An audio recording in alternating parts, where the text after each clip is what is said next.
Is he aware that he has a child saving account? He is aware. So we have not told him the balance yet. He doesn't know the balance because he'll go mad if he knows the balance.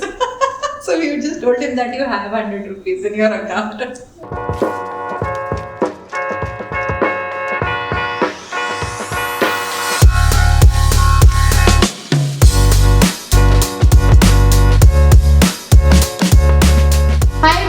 Welcome to Money Smart Families. Today we have Sonal Gupta with us. She is a corporate banker and a mother of two. So as a mother of two, Sonal, how is parenting going for you? So, as I said, it's not an easy job. But I do feel that for a woman, it is very important to experience this life also. Because, apart from work, these are moments which actually give you a happy moment in your life, and I am enjoying it to the full. So, you have multiple roles in your day as a wife, as a boss, as an employer, as a colleague, then as a parent, you're shuffling as a daughter-in-law. Yes. Playing so many roles, does it become taxing for you? It is, but then, all these roles actually gives you a view in your life. How are you living your life? You cannot live, in a compartment. You have to live all the roles enjoying them to the fullest. And I would say that initially, yes, it was difficult, but I am learning. Okay. So we will go into, any tip that you feel that you would like to share with the audience when it comes to balancing so many roles that you play in your life, right? So what is it that gives you your core strength to keep going on every day? So, I'm very fortunate to have a very lovely partner. He understands, that if I am working someday, if I have long hours, so he gives the kids the adequate time which is required during the day. My elder one, so he is in class 2, so he doesn't require much attention from me with respect to his daily course. He manages it himself. The younger one, I would say, require more of my physical time, more of my mental, and he. Right now, as we're talking, she's calling me mama also. So I feel that I have my guilt moments, but I think with my partner, with my family, I'm trying to cope up with them. Yeah. Anything that you've observed within your family that there are inputs which are different with respect to money and finances for both of them? So I would say that my husband, he is a stricter parent. I am a more lenient one with respect to money. Like whenever my kid comes to me and he tells me I want this, I always give it to him. So, and it's not the case with my husband. He doesn't, at first he doesn't allow it. He's strict with money. So I think that it balances it all, like the kid knows where to go for what. As a money smart family, there's a lot that you're teaching about money to your kids, right? And that might be very consciously or it can be subconsciously as well. So you want to share how you're teaching those experiences and how the family members contribute to the growth of the child. So Purva, like one thing we don't do with the kid is that we don't give him cash. So what we've taught him is that whatever you want, you can tell us. If it is required, we will always be there to give it to you. So, and if at all he gets some cash from somebody, from a relative or not, so we've given him a piggy bank. And we tell him that you save the money in the piggy bank, and maybe if you want to buy something for yourself later, you can have a lot of money. So that concept is in his mind that when you put money in somewhere, so it gets saved, rather than just getting and spending it the way you on that day itself. So now he's very careful. So whenever he gets money from somewhere, so he puts it in his piggy bank, and then he tells everybody that I have so much money in his piggy bank. So he remembers, that the concept of money, that he has money. So if he wants to buy something, mama, let's take it out from the piggy bank. So I tell him it's not required, we'll get it for you, So that way we've taught him that, if you club the money, it will always help you later. So that is one thing we thought, it's going to help him later.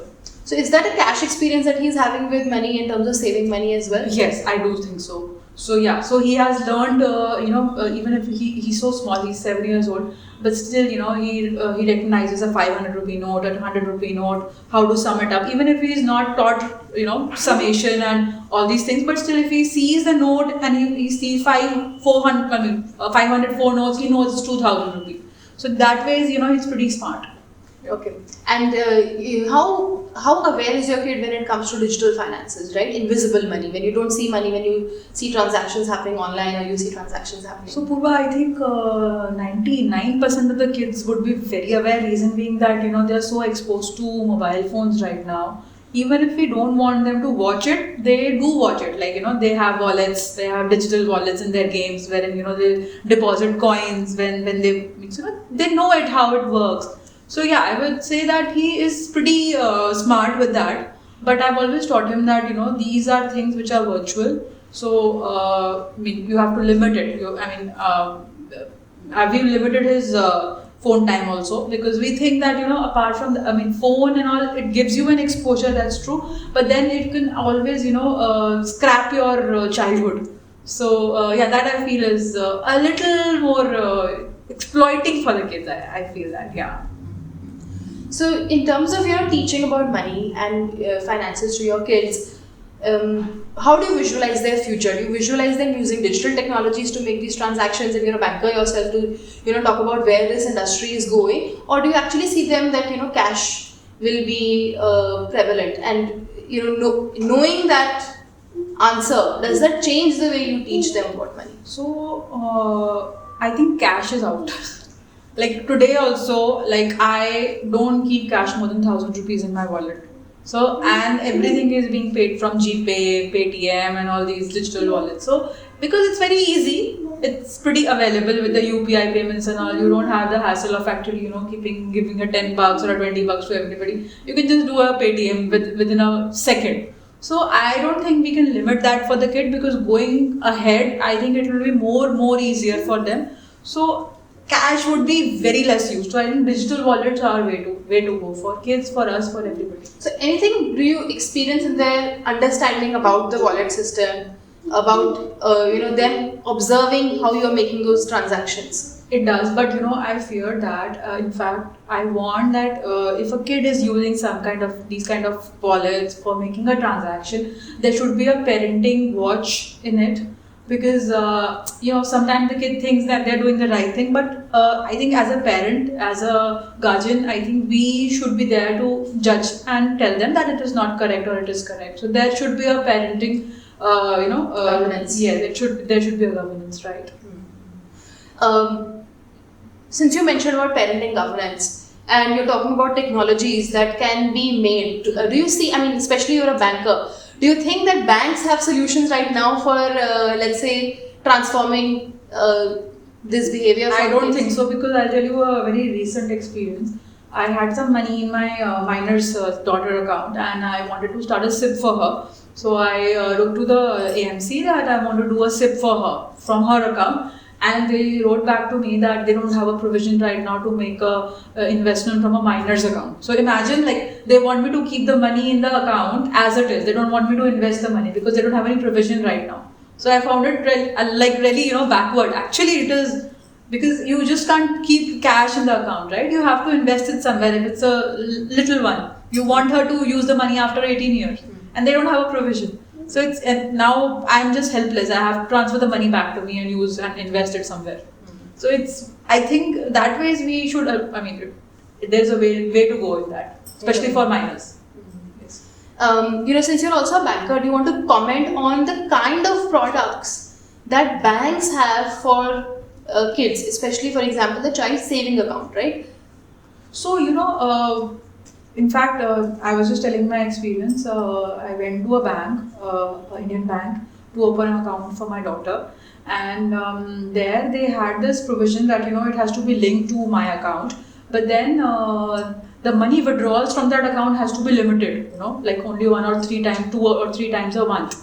So, because they don't want that money to be used. So that's all. They don't have any investment plans. They just want the money to be kept there as a balance in the bank. That's all. So I found it very stupid that if I have to open an account, I have to use that money and invest that money for my daughter, right? So yeah, I think the banks does not have app products with respect to minor accounts right now. From your son's point of view, if he has a child saving account, have you seen him use it? No. Had his experience? Is he aware that he has a child saving account? He is aware. So we have not told him the balance yet. He doesn't know the balance because he'll go mad if we know the balance. So we just told him that you have 100 rupees in your account. So once he heard that, Shania has this much amount, so he was very curious, how much I have? So I said, you have more than her. So he was happy. That's all. Now you're seeing this, side of behavior with respect to money shape up in your son, right? And the level of independence also coming into his mind. So I think it's a gradual process how a child starts building his psychology Yes. with respect to money and finance. So have you seen that sort of like right now you mentioned there's a role of privacy when it comes to money and finance, right? How do you deal with these discussions? Like, from what I understand is you're very private Yes. with these balances. So, because like Trishan, he is very intelligent, and I know that with money also he'll be very good. But he's a kid, that if he'll spend it all. I know it for a fact. So that's why, we have, in fact, I'll just share an experience. So he took part in an Olympiad, an international Olympiad. And there the prize was that 40,000 rupees. If he wins international, then he will get 40,000. So that was his, go to go. Like, I have to win this, I have to get 40,000 rupees. I said, what will you do with 40,000 rupees? I'll keep it in my account. So that was his, thing that I want 40,000 rupees. That's all. So he doesn't know what he wants to do with it, but he wants 40,000 rupees. So that way, he's like that he wants the money. That's all. He doesn't know what to do with the money, but he wants the money. So that's why, we don't want to expose him much to actually too much of money talks, because then everything will revolve around money for him, which we do not want at this age, especially. So what is a healthy mix if you would to recommend? So, Pooja, I think if we are spending for him, we should we always make sure that he knows that this is this much amount, and he should be, careful enough to use it wisely if it is, even if academics or non-academics things. But I am not very comfortable in giving cash to him in his hand. So do you think this conversation should be done in schools, for example? Yes, of course. And how do you think the schools should approach the conversation? I think, see, we cannot guard the kids against these kind of conversations, because the society in which we are living, they are pretty much exposed to it, even if it is without school, with school, whatever. So I think school being a medium is always very overwhelming for the kid, because they are always the first impression for the kids. Apart from parents, the teachers, the kids really look forward to them. So if these kind of conversations come from the teachers, I think the kids will understand what it is. It's not, money is not something which they can just go and buy anything and everything. It has to be. It is a very like a double sided kind of a spot that if you have it, you have to use it very wisely for yourself, because sometimes it's in abundance, sometimes it's not. So the kid has to understand that. I'm sure the kid is very small to understand that, but a little bit of knowledge from the schools, from the teachers will always help. Yes. Do you see this sort of a curriculum or a talk turning into a taboo at home, or it is normalized? I don't think it's a taboo. If you view it as a taboo, it will always be like that. But I think I am open to it. My husband is open to it, to talk to him. If he has some needs, he can come to us. He can ask us whatever it is. We are always there. Now we go into a segment where we'll be asking you small questions, and you have to give us quick answers. Not quick answers. You can take your time to give your answers also. So, what's the most creative way you have used to teach your child about saving money? I think, as I told you, that we have got, one of my cousins have got him a musical piggy bank. So whenever, you put in money, so it gives you the answer that this much money is, So that he really liked it, and I think it's one of the most creative way to actually, save money. So yeah, he's liking it, and he's actually saving money in that. And what's the funniest thing your child has ever, said regarding finances? Finances. Achha, I remember. Not about finances as such, but I was just scrolling my phone once and he saw my bank account. Okay, so he doesn't know what is thousands, what is lakhs, what is crores.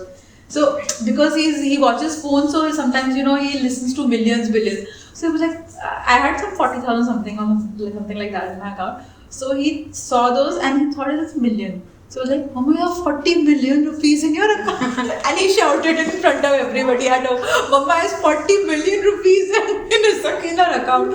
I was like, it was so funny. And I taught him it's not 40 million, it is 40,000.